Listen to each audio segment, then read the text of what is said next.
నాకైతే అదే అనిపించింది. నాకు తెలీదు, ఎందుకంటే నేను ఎంటర్టైన్మెంట్ కూడా ఇచ్చినాను. అక్కడ ఏమీ చేయని వాళ్ళు ఇంకా ఉన్నారు. ఇంత చేసి నేను బయటకు వచ్చానంటే నేను బిగ్ బాస్ లో మీకన్నా వేస్ట్ కంటెంట్ ఉన్నప్పుడు మిమ్మల్ని ఎందుకమ్మా ఇలాంటి ప్రశ్నలు అడిగి నన్ను ఇన్వాల్వ్ చేస్తారు చారి గారు? ఎవరు వేస్ట్ కాదు, ఎవరు బెస్ట్ కాదు. టైం వచ్చినప్పుడు కొంతమంది బయటికి రావాలి. వారం ఉంటేనా అమ్మో ఆ ప్రెషర్ కి పేలిపోయిందన్నమ్మ లోపల. మేడం ఇప్పుడు మళ్ళీ వైల్డ్ కార్డ్ ఎంట్రీ తోటి మళ్ళీ మిమ్మల్ని పంపిస్తే అలాంటి రీఎంట్రీలు ఉంటే నేను జాగ్రత్తగా ఉండాలమ్మా. ప్రతి క్షణం చూసుకుంటూ కెమెరా ఉందని. అంటే నేను ఫైర్ చూపించా, లాస్ట్ 3 రోజుల్లో చూపించా. అప్పటికల్లా నామినేషన్ పడిపోయినాయి.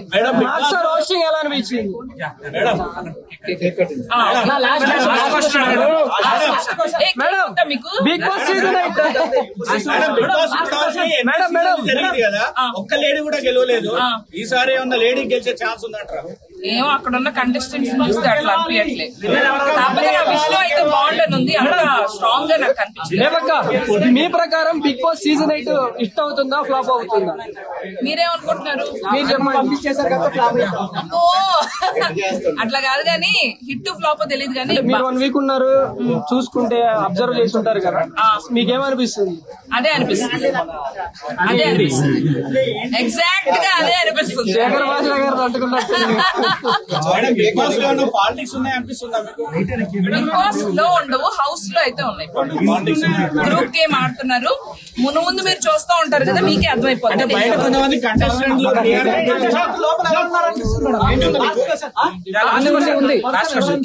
ఏంటది ఒక్కళ్ళు అలా నేను చెప్పగలను. అది తప్పు కదా. నేను అట్లా మాట్లాడలేదు కాబట్టి బయటకు వచ్చా కదా. నేను సాఫ్ట్ కదా. చక్కగా సేఫ్ గేమ్ ఆడుతున్నాడు. తనకి స్ట్రాటజీలు అవన్నీ తెలియదు అని అనిపించింది. తను మాత్రం బేసిక్ గా Bigg Boss first week elimination పెట్టారు కదా, లాస్ట్ సీజన్ 2 సీజన్స్ లో. నాకు ఇవ్వట్లేదు. లాస్ట్ 2 సీజన్స్ లో ఫస్ట్ వీక్ ఎలిమినేషన్ ఉండదు. లాస్ట్ సీజన్ లో చేశారు కదా. ఫస్ట్ వీక్ లేదు, సెకండ్ వీక్ నుంచి ఎలిమినేషన్. కిరణ్ రావు తోటి ఫస్ట్ వీక్ ఏంటమ్మా సారీ జెన్యూన్ గా నాకు సీత అనిపించింది. జెన్యూన్ గా తనకి కళ్ళ కప్పడం తెలీదు. ఆ చుట్టూతో ఇంత స్ట్రాటజీ జరుగుతుందని తనకు అస్సలు తెలీదు. అలాగే నబీల్ సీత అసలు ఏం తెలీదు. విష్ణుప్రియ పాపం తనది ఆ ప్రపంచంలో తనుంది. తనకి కూడా ఇంకా అర్థం కావట్లేదు.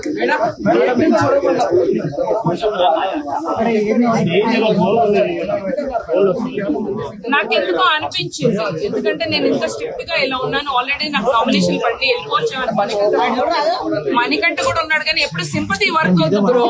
నేను సింపతిగా లేను. నేను నా సాడ్ స్టోరీ, నాకు ఇట్లా జరిగింది అట్లా జరిగింది, నేను సింగిల్ ఉమెన్, నాకు ఎప్పుడు అన్ని ఎందుకంటే బయటికి రావడానికి టైం పట్టింది. నేను కొంచెం నటించా. ఫస్ట్ లో భయపడ్డా, అమ్మో వీళ్ళ మాట వినాలి వాళ్ళ మాట వినాలి. 3వ రోజు నుంచి నేను నా లెక్కే ఉన్నా. తప్పకుండా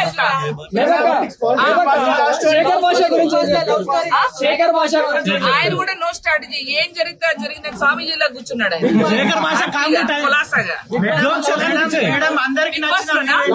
లవ్ స్టోరీస్ ఇంకా స్టార్ట్ అవ్వలేదు, అవుతుందేమో డౌట్ ఉంది.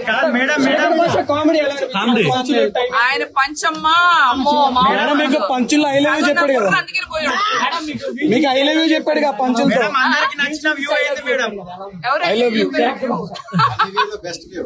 బాగుంది, చాలా బాగుంది.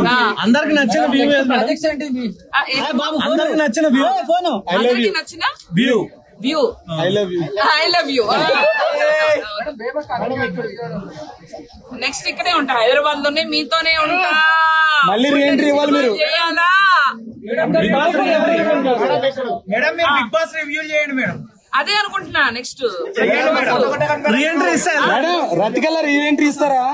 ఏంటమ్మా రతికల రీఎంట్రీ ఇస్తారా మళ్ళీ? ఏమో ఏమన్నా జరగచ్చు వెళ్ళాలి, మీరు వెళ్ళాలి. ఏమో అన్నారు కదా మరి. మేడం మిమ్మల్ని ఎందుకు ఎలిమినేట్ చేశారు? ఒక స్ట్రాంగ్ రీజన్ చెప్పండి మేడం. చెప్పనా కుక్కర్ వల్ల ఒక్కరి వల్లనా లేకపోతే కొంచెం కుక్కర్ లో కుక్ చేసి బాగా ఉడికిపోయింది మేడం. అప్పటికి గ్యాస్ వెలిగించి చెప్పారు కదా. దాదాపు మేడం మా కోసం ఒక పాట పాడండి మేడం.